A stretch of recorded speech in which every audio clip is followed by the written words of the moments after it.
Welcome back everyone to LBS Responds To episode number 83. So yes, welcome back everyone to another episode of my Q&A series I do here on my channel. In this series, I answer any questions you guys have for me involving LEGO, Star Wars, or anything else. If your question is not answered in this week's episode, be sure to leave it down below for next week. And I really just want to say, guys, I sincerely appreciate the support on this series over the past couple episodes.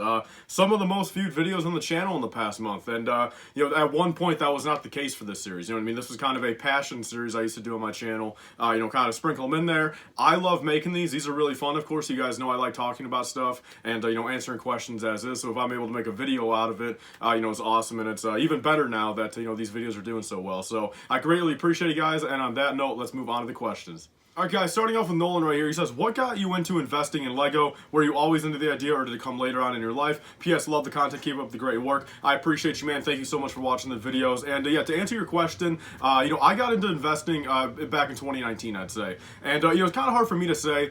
And, I've always kind of said this. I've technically been investing in LEGO since 2014, since that's when I started keeping my first, couple sets sealed. Back in the day, I really, I was 13 years old at that time. I was really just kind of looking at it as, like, oh, this is cool. I didn't really think much of it, you know what I mean? Like, I didn't know what investing was when I was 13 years old, nor did I care about it. But, so basically in 2019, I was able to look back at some of the sets in 2014 that I kept sealed, and think back, I paid 30 bucks for it in 2014, and now in 2019, it's worth literally like 130 bucks, where then in 2019, I kind of looked a little bit more into it, and luckily I got a little bit in before the storm. I feel like starting in 2020, everyone started investing in LEGO, and there's no problem with that. Everyone can make their own money however they want, as long as it's legal, I think. But yeah, to answer your question though, 2019 is pretty much when I started, really directly buying LEGO sets to actually, see what is my ROI going to be on this in 5 years, not including any of the little random sets that I bought, the years prior.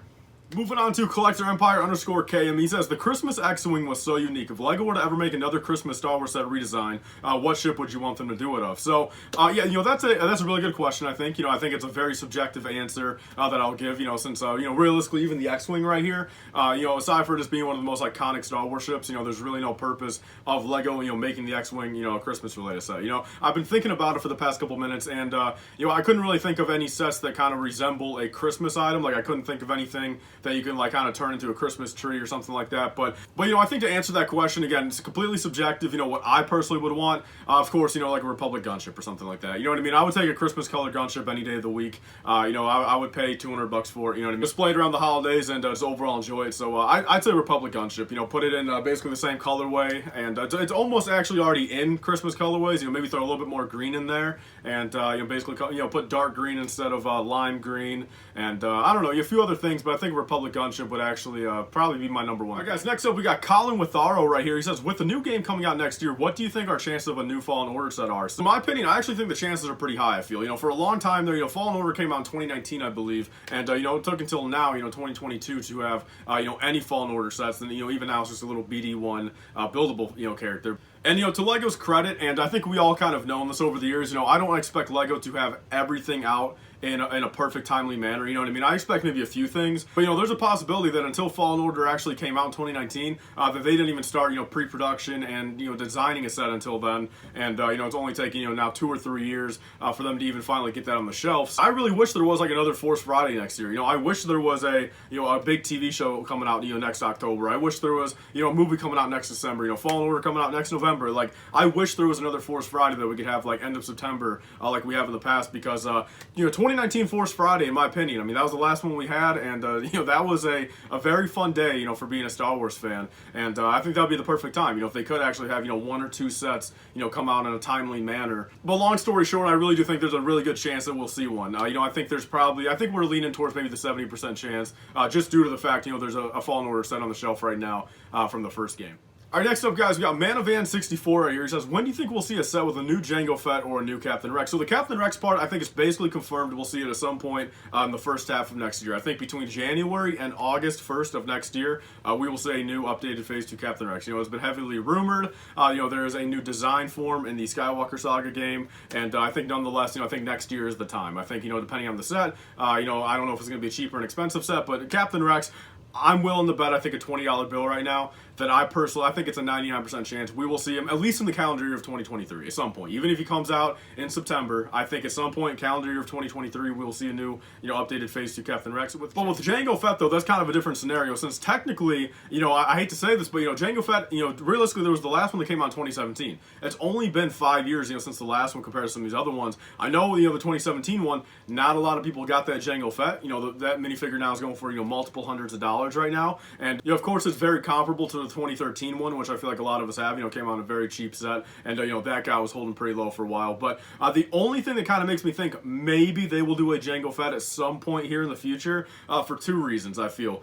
First off being, I think we are in absolute dire need of a remake of the Jango Fett Slave 1. I think that is definitely a set they just have to remake as is. Of course, if they were to release a Jango Fett Slave 1 and not include Jango Fett in there, that's a crime. I mean, literally, I think we should all march to their headquarters and put the design team in handcuffs. I mean, if they actually do that, that's criminal, I feel. So, that is one regard. And also a second thing is, with the new Mando helmet that came on the UCS Razor Crest, I know it's not really meant to be like a versatile helmet, you know what I mean? Like, it doesn't really have to be on all the new Boba Fetts and doesn't have to be on the new Jango Fetts. But I feel like if they were to go through all that effort of kind of redesigning Mando's helmet a little bit, where I feel like maybe they would have a little bit of extra spark on a new Jango Fett, where I feel like with all that being said, again, I think now's the time. I mean, again, spice up the Jango Fett helmet a little bit.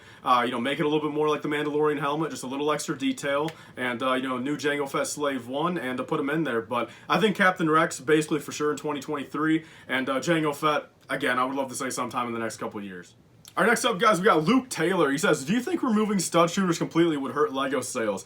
And I think my very short answer to that is no, because, again, it's kind of hard for me to really determine that, because personally, again, I don't look at, stud shooters in LEGO sets. I would love if they did not have them. So, it would definitely not hurt me from buying the LEGO sets. And personally, at least in my opinion, I don't know anyone in my real life, anyone online. I can't think of anyone that I've ever heard actually say, hey, look, I'm only buying this because, for the stud shooter. So, in my personal opinion, I don't think it would at all. And if anything, it might actually increase the sales a little bit, because, some of these people that are like, very mad that the stud shooters are in there. I mean, there's literally people that boycotted those things for like 6 years in a row. I think maybe some of those people would actually be like, hey, look, this, set does not have a stud shooter on there, not that I can just take it off or anything, but, LEGO has decided to take them off. So, maybe I'll buy this set now. So if anything, I honestly think it would probably increase their sales by like 0.1%. All right, next up, guys, we got LEGO with Alex. He says, are you into collecting sneakers like Jordans, Off-Whites, Travis Scotts, Yeezys, etc., or do you mainly focus on LEGO? So that is a big difference right there, my man. LEGO compared to like streetwear and stuff. So of course, so toy-wise, I'll say this really quickly. If for the past like year and a half, I've been basically strictly LEGO. For a long while, they're basically like kind of almost my LEGO dark ages. In 2018 and 2019, I was like 80% Funko Pop, 10% Black Series, Pokemon cards, but now I'm really only focusing on the LEGO aspect. So, hobby-wise and toy-wise, it's only LEGO. But if we're talking some other collections I do, again, currently at this point, really nothing. For a long time there, I was kind of an avid sneaker collector, but, really for this past year and a half of, taking this YouTube channel seriously and the Bricklink store seriously, I've really just been focusing, all of my money on the LEGO hobby, because at the end of the day, everything over here, everything in my LEGO collection is a write-off, for either the Bricklink store or the YouTube channel, and just as is, every little thing, LEGO-wise, at least has some sort of possibility of, growing my brand and growing my collection, which, in turn, of course, having a bigger LEGO collection means, more stuff to show off, more stuff to review, more stuff to do. So, currently, right now, I'm basically just all LEGO, with anything. I really don't focus on anything else.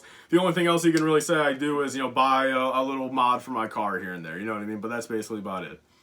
So next up, guys, we got Rebel Spoon Productions right here, and he's had a couple other statements about a question I answered last week, but his actual question, and I know he's asked this for a couple weeks now, so I want to give you an answer, man. He says, my ATT, set number 75347 came with an extra 212th Trooper. You know why this happened. Love this video. Thanks for the support, man. And no, I do not know why it happened, and if anything, that is personally something that I would not complain about. I would not even tell, LEGO, hey, look, I got an extra one. I would just keep that to yourself. You came up on an extra, $15 minifigure there. If anything, you should probably go to the gas station, buy yourself a $2 scratch off, and see if that luck follows you there. So, yeah, congratulations, though, man. That's pretty cool. I've never had that happen to me. Alright guys, moving on to A. Paxton right here. He says, what is the best way to display older figs to avoid things such as torso and heel cracking? Like when you look at the Cloud City Bobas, why do none of them have a torso crack, even though, they've been built for 10 years? So, I don't have the perfect answer to that, honestly. And for my Cloud City Boba Fett in particular, and again, this is a major knock on wood. I don't want to jinx myself at all. And, I've only owned it for like, what, 8 months now or 7 months. I personally just have it in a bag right now, a little baggie, little minifigure size baggie. And I've got it actually in my little coffee table like container thing. Like I've not even looked at it. I took it out like 10 days ago for a little picture I took with someone that was here, like one of my friends that just they wanted to see the $2,500 minifigure. So aside for that though, I've literally only taken that thing out of that coffee table like again just that one time in the past 8 months. For my Chrome Vaders, my old Green Goblin, stuff like that, I'll throw a picture up on the screen. It's not the perfect way, it's not not a foolproof way, but at least for heel cracking is you actually take one of those 1x2 panels with the little thing in there. You use them for like minifigures sitting down, like kind of hold them into the seats,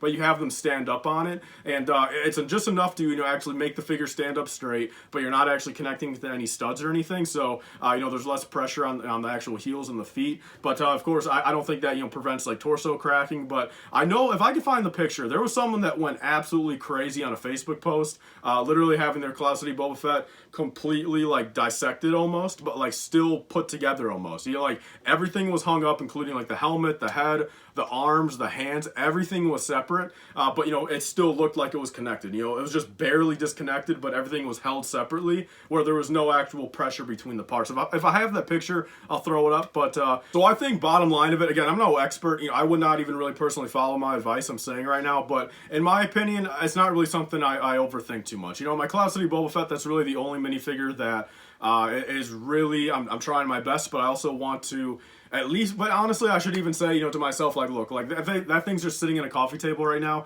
I should probably go in there and do my due diligence, take it apart and almost just display, have every single piece in its own baggie and just call it that, you know what I mean? Where then, again, say maybe 50 years from now, maybe I'll go and reassemble it and hope it doesn't shatter to pieces then, but it's kind of just the luck of the draw, man. Kind of sucks with the LEGO hobby. I mean, there's really no way to perfectly ever prevent that stuff. It happens to a lot of people. Again, I don't doubt for a second I go to one of my displays right now, or open up my minifigure bin and take out just a random old minifigure and there might be a crack on it. But knock on wood, hopefully it doesn't happen to me, hopefully it doesn't happen to you. But there's my quick thoughts on that. Thanks for the question, man.